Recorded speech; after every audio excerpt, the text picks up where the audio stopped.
folks of BookTube, hello, I am Sanjana and welcome to the Book Station.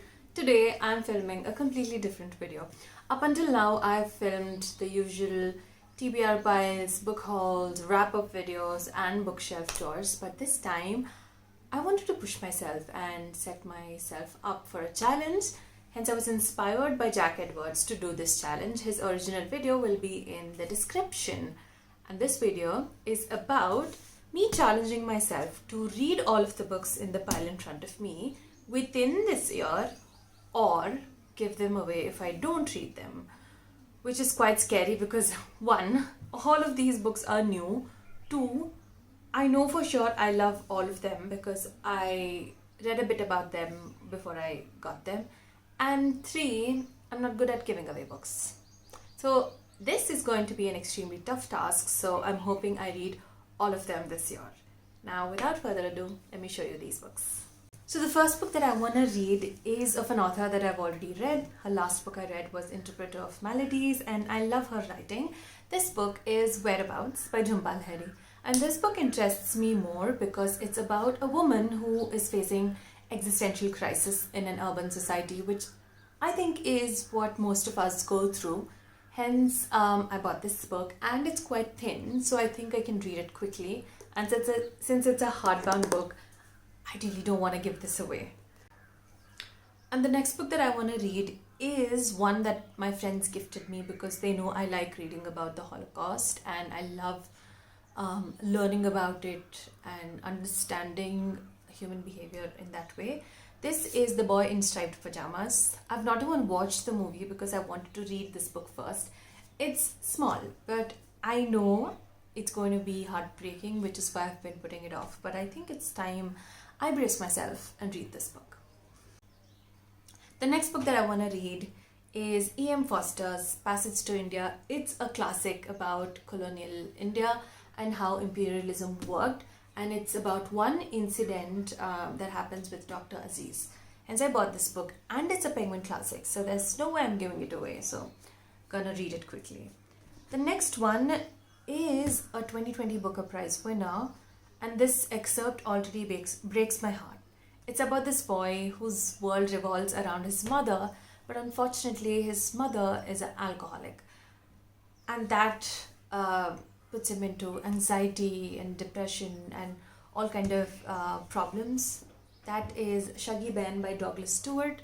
It's quite a thick book, so I know it's going to be long and painful, but also I have high expectations from this book, so I'm gonna pick it up this year. The next one I want to read is set in wartime Palestine. It is Mornings in Jenin by Susan Abul Hawa. Susan Abul Hawa's first book is this one that I've got, and I haven't read any of her other books. This book, as it says here, is a devastating novel of love and loss, war and oppression, heartbreak and hope, spanning 5 countries and 4 generations of one of the most intractable conflicts of our lifetime. This book already sounds extremely disturbing, but also is going to be an eye-opener and quite educating for me.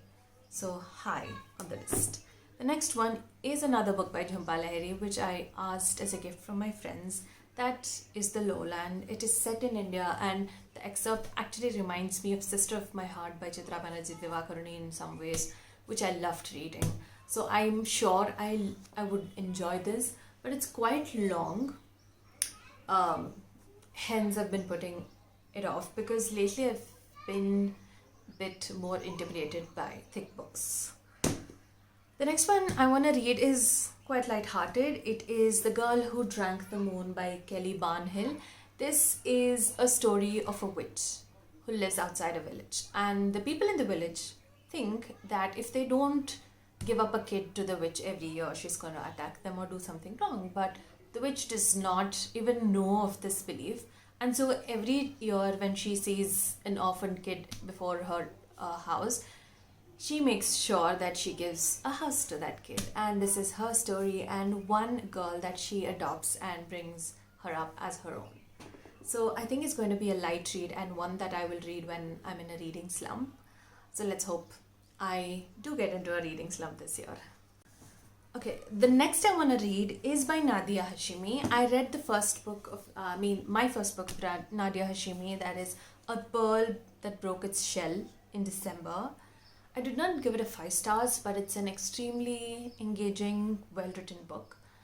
Except for the slow pace, it explores the practice of Pachaposh in Afghan, and it spans between two different generations, a century apart, and it's extremely heartbreaking and disturbing.